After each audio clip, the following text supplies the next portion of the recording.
Global Republican પાર્ટીના રાષ્ટ્રીય મહાસચિવ શ્રી વિજયભાઈ મહેસુરિયાના હૃદયની વ્યથા તેમના સંવાદોમાં જોવા મળી કે આપણો ભારત દેશ કઈ દિશામાં ગરકાવ થઈ રહ્યો છે તે હવે આપણી વિચાર શક્તિની ક્ષમતા બહાર છે। આપણે ભારતના નાગરિક જે કોઈ પણ ધર્મને અનુલક્ષીને હોય, ચાહે હિન્દુ, મુસ્લિમ, શીખ, ઈસાઈ, ફારસી, જૈન કે બુદ્ધ ના હોઈએ, તે તમામ લોકોના પૂર્વજોએ સાથે મળીને દેશની આઝાદીમાં પોતાનું રક્ત રેડીને દેશને આઝાદી અપાવી હતી। અને આ મનુવાદની વિચારધારા ધરાવતા તુચ્છ મનસ્વવાળા અમુક લોકો દેશની આઝાદી પહેલા પણ ગદ્દાર હતા અને આજે પણ તેમનું વલણ ભારતના ભાવિ માટે એ જ મનસ્વ છે। દેશના વીર દેશભક્તો દ્વારા બનાવેલી લોકતાંત્રિક વ્યવસ્થાને અત્યારે તેઓ વેરવિખેર કરવા અને ભારતના નાગરિકોને ગેરરસ્તે દોરી જવાની તરકટો ગોઠવતા હોય છે। ગેરસમજમાં ન લઈએ તો આ મનસ્વ ધરાવતા લોકો ગણતરીના 10 થી 15% જ છે અને મારા ભારતના નાગરિકોને અરજ છે કે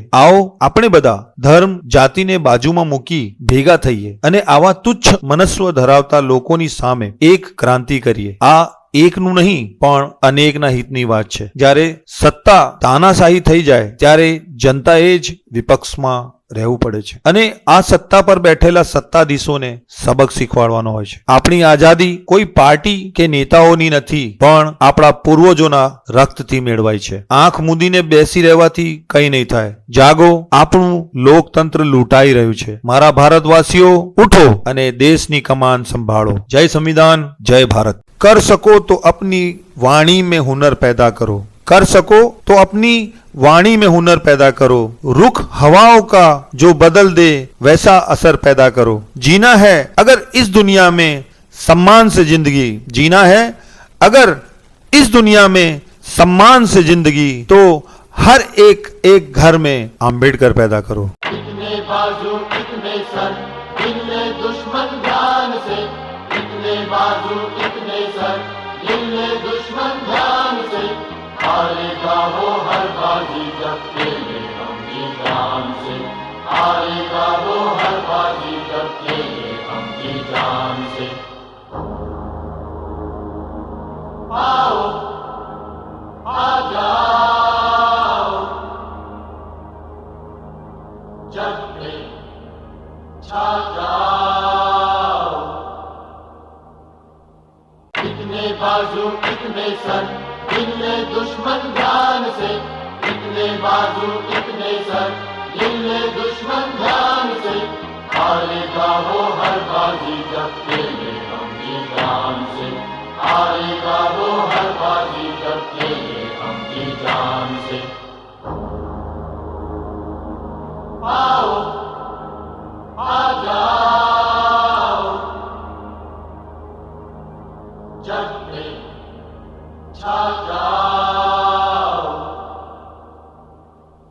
इतने बाजू इतने सर, इतने दुश्मन ध्यान से, इतने बाजू इतने सर, इतने दुश्मन ध्यान से, हारेगा वो हर बाजी जब खेले हम जी जान से, हारेगा वो हर बाजी जब खेले हम जी जान से। आओ आ जाओ जग पे छा जाओ, इतने बाजू इतने सर, इतने दुश्मन ध्यान से, इतने बाजू इतने सर, इतने दुश्मन ध्यान से, हारेगा वो हर बाजी जब खेले हम जी जान से, हारेगा वो हर बाजी जब खेले हम जी जान से। आओ आ जाओ जग पे छा जाओ।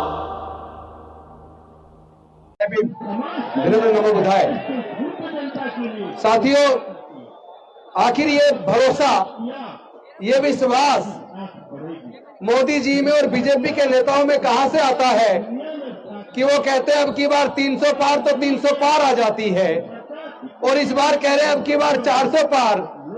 तो ये कहने का भरोसा उनमें आता कहां से है? ये कहने का भरोसा उनमें उस ईवीएम से आता है जिस ईवीएम को भारत इलेक्ट्रॉनिक्स लिमिटेड बनाती है, ECIL बनाती है, और उस कंपनी के 7 डायरेक्टर में से 4 डायरेक्टर बीजेपी के पदाधिकारी हैं। जो बीजेपी के 4 पदाधिकारी उस कंपनी के 7 में से 4 डायरेक्टर हैं, वो कंपनी ईवीएम बना रही है और ईवीएम के अंदर उन्होंने रियल टाइम क्लॉक लगा के रखा हुआ है। और ये जो 4 टेक्निकल एक्सपर्ट कमेटी के सदस्य हैं, जो IIT के प्रोफेसर्स हैं, वो लोग जो इस सॉफ्टवेयर को बनाते हैं, जो माइक्रो कंट्रोलर चिप जिसके अंदर ये सॉफ्टवेयर की सारी सिस्टम लगाया जाता है, उसी के अंदर प्रोग्रामिंग करते वक्त ये प्रोग्राम फिक्स कर दिया जाता है कि फलानी तारीख को फला टाइम से फला टाइम के बीच जितनी भी वोट पड़ेंगी उसका 60% वोट वो बीजेपी को चला जाएगा। तो फिर आप जितनी मर्जी वोट बीजेपी को हराने के लिए देते रहिए। अगर वो कह रहे हैं अब की बार 400 पार, तो आपकी वोट की चोरी करके वो 400 पार चला जाएगा।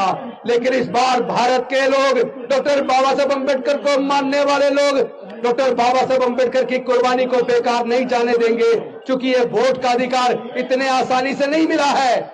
जब इस संविधान सभा के अंदर इस बात पे चर्चा शुरू हुई, अंग्रेज जानने वाले हैं, हमें अपनी सरकार चुननी है, वोट का अधिकार किसको मिलना चाहिए, तो संविधान सभा के ज्यादातर सदस्य वोट का अधिकार केवल ग्रेजुएट को, इनकम टैक्स पेई को और बड़े बड़े जमींदारों को देना चाहते थे। लेकिन डॉक्टर बाबा साहब अम्बेडकर जी ने सोचा, इस मनुस्मृति की वजह से जो धार्मिक बंदिश थी, हमारे लोगों को पढ़ने का अधिकार नहीं था, तो हमारे लोग ग्रेजुएट नहीं बन पाए। हमारे लोगों को व्यापार करने का अधिकार नहीं था, तो हमारे लोग व्यापारी नहीं बन पाए, तो इनकम टैक्स पेई भी नहीं बन पाए। हमारे लोगों को संपत्ति का अधिकार नहीं था, तो हमारे लोग जमींदार भी नहीं बन पाए। इसका मतलब ये लोग भारत के दलित, पिछड़े, आदिवासी को और महिलाओं को ये वोट का अधिकार नहीं देना चाहते। लेकिन डॉक्टर बाबा साहेब अम्बेडकर संविधान सभा के सामने अड़ गए और इस बात को उन्होंने पूरे संविधान सभा को मानने के लिए मजबूर कर दिया कि भारत में रहने वाले सभी लोगों को, अमीर हो या गरीब हो, स्त्री हो या पुरुष हो, पढ़ा लिखा हो या अनपढ़ हो, सबको एक वोट का अधिकार मिलेगा। वन वोट वन वैल्यू, यानी आपका एक वोट होगा और सबकी वोट की कीमत बराबर होगी। लेकिन ये जो ईवीएम के माध्यम से हमारी वोट की चोरी हो रही है, इस तरीके से ये डॉक्टर बाबा साहब अम्बेडकर की कुर्बानी को बेकार करना चाहते हैं। इतनी आसानी से हमारे पढ़ने के रास्ते इतनी आसानी से नहीं खुले हैं। ये जो नौकरी का रास्ता मिला, तरक्की का रास्ता खोला, ये इतनी आसानी से नहीं हुआ। इसको दिलाने के लिए डॉक्टर बाबा साहब अम्बेडकर जी ने अपने 5 में से 4 बच्चे गंवा दिए, अपनी जवान पत्नी माता रमाबाई को गंवा दिया। तो हमारा सब कुछ इन्होंने जो लूटा है, ये अब चूंकि बाबा साहब ने जो रास्ता खोला था, इन्होंने शिक्षा को महंगा करके वो रास्ता बंद कर दिया और सब कुछ प्राइवेटाइज करके नौकरी का बस रास्ता बंद कर दिया, ठेकेदारी पर फैला दी और अब ईवीएम के माध्यम से हमारी वोट की ये चोरी करते हैं। मैं वामन मिश्राम जी का धन्यवाद करता हूं। उन्होंने सबसे पहले ईवीएम के खिलाफ बैलेट पेपर वापस लाने का जो आंदोलन शुरू किया था, वो आंदोलन अब सफलता की तरफ बढ़ चला है। हम ना झुकेंगे, ना डरेंगे, ना बिकेंगे, ना डॉक्टर बाबा साहब अम्बेडकर की कुर्बानी को बेकार जाने देंगे। हर प्रकार की कुर्बानी देकर हम बैलेट पेपर वापस ला के रहेंगे। बहुत बहुत धन्यवाद। नमो बुद्धाय। जय भीम, जय भारत। बहुत बहुत धन्यवाद सर। अब जब हमने इसके बारे में सबसे पहले शुरू किया था,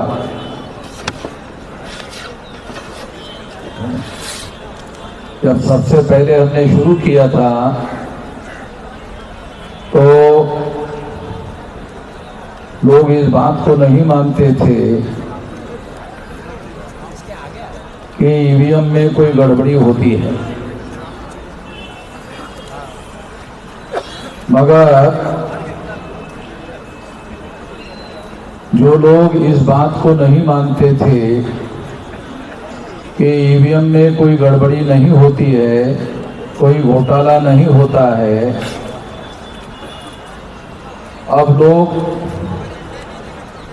सारे देश भर के लोग ईवीएम में घोटाला होता है इस बात को मानने के लिए राजी हो गए। हम सब लोगों के लिए खुशी की बात है कि अब सारा देश जो है ईवीएम में घोटाला होता है और घोटाले से चुनाव हो रहे हैं, इस बात को अब लोग मानना शुरू कर दिए हैं।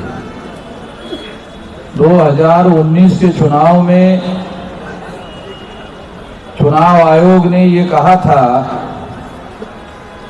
कि ये जो डाटा है, ईवीएम मशीन का डाटा है, पेपर ट्रेल का डाटा है, इसे साल भर सुरक्षित रखा जाएगा। मगर चुनाव आयोग ने 4 महीने में ही इसे नष्ट कर दिया। 4 महीने में नष्ट क्यों कर दिया?